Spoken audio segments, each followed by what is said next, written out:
पड़ता है। इनकी कुंडली को चेक करते हैं। इनका जो प्रमुख प्रश्न है वो ये है कि हमारा वैवाहिक जीवन कैसा रहेगा। लगभग 8 साल पहले एक शिविर लगा, उस शिविर में हम इनके पास गए। 8 से 9 साल भी हो सकते हैं, मुझे याद नहीं है सही ढंग से, लेकिन हमारे ज्योतिष सीखने के प्रारंभ के ही दिन थे। हमने इनका हाथ देखा और उसमें बहुत बेसिक शुल्क लेते थे हम। तो हमने हाथ देख कर के ही बता दिया था कि आपका वैवाहिक जीवन ठीक नहीं होगा। उन्होंने प्रश्न पूछा कब तक ठीक होगा, तो हमने कहा वैवाहिक जीवन ठीक नहीं रहेगा, सामान्य रहेगा इन स्थितियों को देखते हुए। हमने उनका हाथ देखा था, कई बार उन्होंने हाथ दिखाया, कुंडली आज उनकी हमारे पास आई है। हमारे पास प्रमुख रूप से बात करना है हमें विवाह के बारे में, वैवाहिक जीवन कैसा रहेगा। वैवाहिक जीवन हमेशा सप्तम भाव से देखा जाता है, ये विवाह का कारक है। सप्तम भाव अगर ठीक है, वैवाहिक जीवन ठीक होगा। केवल सप्तम भाव को नहीं देखेंगे, वैवाहिक जीवन सप्तम भाव से भी चेक करते हैं, सेकंड भाव को भी देखते हैं और पंचम भाव को भी देखते हैं।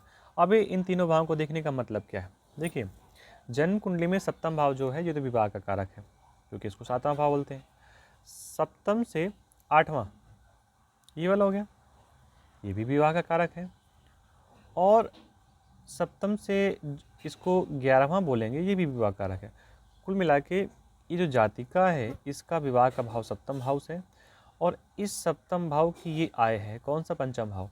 तो अगर पंचम भाव ठीक होगा जातिका का तो इसका विवाह ठीक होगा। उसके बाद अगर सप्तम भाव ठीक होगा जातिका का तो विवाह ठीक होगा। तो ये दोनों स्थितियां हैं। तो इन स्थितियों को हम चेक कर रहे हैं बड़े आराम से, और वापस थोड़ा सा ठीक करते हैं कुंडली को, फिर आगे आपसे बात करते हैं। चलिए, जब भी कभी किसी भी जातक की कुंडली में 7 और 8 इन दो भावों का संबंध एक साथ होता है, यहाँ का ग्रह यहाँ पहुँच जाए या यहाँ का ग्रह यहाँ पहुँच जाए, तो ऐसी स्थिति में विवाह डिस्टर्ब होने के चांसेस रहते हैं। अब देखिए, यहाँ का जो स्वामी है बुध है, वो बुध कहाँ पर पहुँच गया? यहाँ पर पहुँच गया। तो एक छोटा सा कारण निकल करके, देखिए इस कारण को केवल बहुत बड़ा कारण नहीं मानेंगे, केवल एक छोटा सा एक पॉइंट निकल करके आता है, एक बिंदु निकल करके आता है। मालूम पड़े किसी चीज़ को हमें गेस करने के लिए 10 बिंदु हैं, तो एक बिंदु निकल करके आ रहा है, एक पॉइंट निकल करके आ रहा है कि इनका वैवाहिक जीवन थोड़ा सा डिस्टर्ब होगा। चलिए, तो ये तो स्थिति हुई सप्तम भाव के स्वामी के अष्टम भाव में जाने में कि विवाह डिस्टर्ब होगा। लेकिन अब एक प्रश्न उठता है कि अष्टम भाव की स्थिति कैसी है? ये जो 8वां भाव है इसकी स्थिति कैसी है? इस अष्टम भाव को चेक करेंगे तो यहाँ पर सूर्य महाराज बैठे हुए, उसी के साथ यहाँ पर सूर्य बैठे हैं, बहुत अच्छा है। सूर्य बैठे हैं, बुध बैठे हैं। थोड़ी देर के लिए सारे ग्रह भूल जाते हैं कि और भी ग्रह बैठे हैं। तो सूर्य और बुध का बुधादित्य योग बन गया, बड़ा सुंदर योग होता है।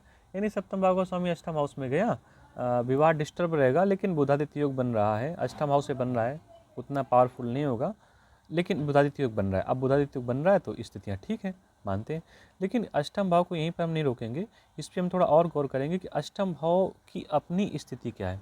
जिस घर पे व्यक्ति गया है, जिस घर पे ग्रह गया है, वो घर कैसा है? कहीं अंधेरे में तो नहीं है, कहीं शत्रुओं के बीच में तो नहीं है, कहीं लड़ाई झगड़ा की तो स्थितियाँ नहीं है। तो उस ग्रह की स्थिति क्या होगी?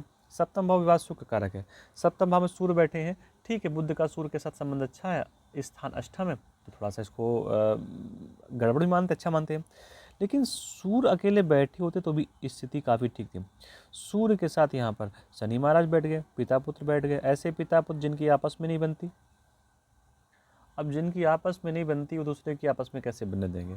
चलो, शनि बैठे थे फिर भी एक स्थिति थी। इसके साथ गुरु महाराज बैठ गए, यानी कि शुक्र दैत्यों के। अब ये शुक्र यहाँ बैठ गए, ये तो दोनों आपस में मित्र हैं, बुध और सूर्य आपस में मित्र हैं। दो शत्रु, भयंकर शत्रु, ऐसे शत्रु कि इनमें से किसी भी ग्रह को एक अकेला प्लेनेट, वो चाहे सूर्य की बात कर लो, चाहे बुध की बात कर लो, चाहे शनि की बात कर लो, एक अकेला प्लेनेट पूरे ग्रह को डिस्टर्ब कर सकता है। अब यहाँ तो 2 प्लेनेट बैठे हैं। एक चीज़ और ध्यान देने वाली बात है कि शनि महाराज जब भी अष्टम हाउस पे जाते हैं तो अच्छा फल करते हैं और ठीक फल करते हैं, लेकिन शनि महाराज प्रकृति के सबसे बड़े प्लेनेट हैं, तो तत्काल प्रभाव देते हैं। अब ये शुक्र सूर्य शनि कहाँ पर बैठे हैं? आपके अष्टम हाउस पर बैठे हैं, आपस में भयंकर शत्रु हैं, और इन भयंकर शत्रुओं के बीच में बेचारा बुध पहुंच गया, तो स्थितियां पूरी तरीके से खराब हो गई। चलिए, अब हम बात करते हैं सेकंड भाव की।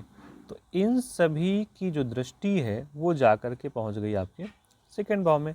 तो जैसा कबाड़ा यहाँ भरा था वैसे ही कबाड़ा इन्होंने जा करके सेकंड भाव में भर दिया। कुल मिला के दूसरा कारण निकल करके आया। पहला कारण तो ये था कि सप्तम भाव साफ सुथरा है, बढ़िया है, अच्छा है, लेकिन सप्तम भाव जहाँ पर गया वहाँ की स्थिति गड़बड़ थी। दूसरा भाव निकल करके ये आता है कि सप्तम भाव का पूरा कचरा जा करके सेकेंड हाउस पे इसने अपनी सप्तम दृष्टि से देख दिया, यानी कि इसने सेकेंड भाव को ख़राब कर दिया, पूरे परिवार को ख़राब कर दिया। स्थिति तो ये है कि पूरा परिवार डिस्टर्ब है। चलिए आगे बढ़ते हैं। एक चीज़ हमने और बताई थी कि हम सप्तम से 11वें भाव को भी चेक करेंगे। सप्तम से 11वें भाव का मतलब हम जन्म कुंडली का पंचम भाव चेक करते हैं। देखते हैं पंचम भाव की स्थिति क्या है। पंचम भाव में केतु महाराज बैठे हैं। चलो ग्रह सारे अच्छे होते हैं, कहीं न कहीं बैठेंगे ही, और जहाँ बैठेंगे वहाँ के हिसाब से काम करेंगे। लेकिन केतु महाराज को मिल क्या रहा है? केतु महाराज को चंद्रमा मिल रहा है, और केतु और चंद्रमा का योग क्या है? ग्रहण दोष बन रहा है, यानी कि इस जातिका का पंचम हाउस भी डिस्टर्ब हो गया, आय का स्रोत भी डिस्टर्ब हो गया। आय तो आएगी लेकिन ग्रहण लगा लगा करके आएगी, डिस्टर्ब होकर के आएगी।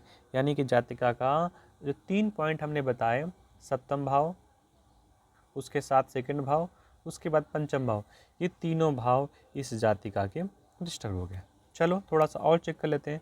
कुछ बेसिक नियम होते हैं जन्म कुंडली को देखने की कि इनका विवाह कैसा रहेगा, क्या स्थितियाँ होंगी। तो ऐसी स्थिति में जब हम बात करेंगे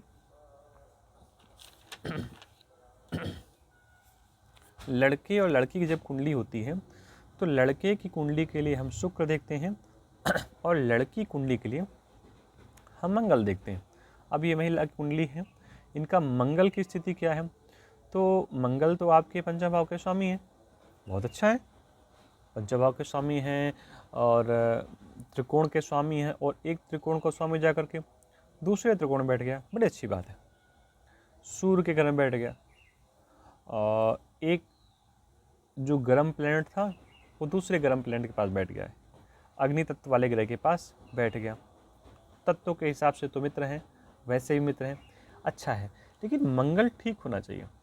मंगल बैठ गया सूर्य महाराज के पास, सूर्य महाराज के घर में लगा हुआ है ग्रहण दोष, माफ़ करिए, मंगल के घर पे लगा हुआ है ग्रहण दोष। और केतु की आप पंचम दृष्टि मान लो या नवम दृष्टि मान लो, दोनों अगर आप सीधे जाएंगे तो 5वीं दृष्टि पड़ी जा करके मंगल में, वापस आएंगे तो 9वीं दृष्टि पड़ी जा करके मंगल में।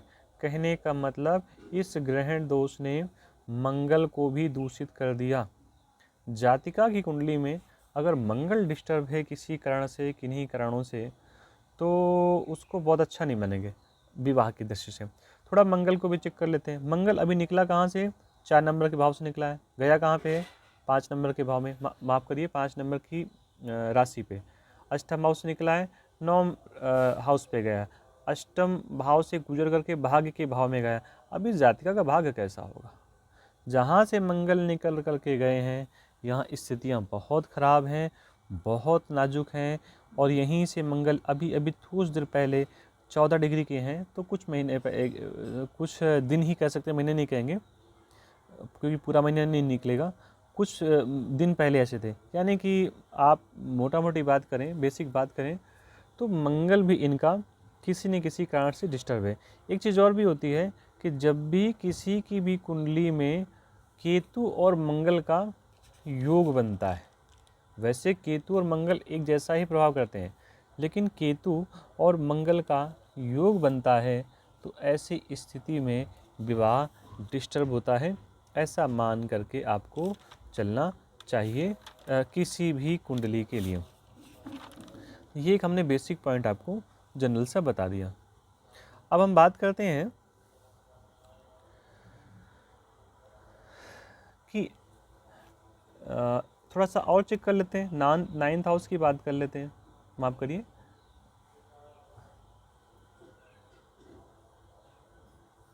तो यहाँ पर ये स्थितियाँ बन करके आपकी आ रही हैं।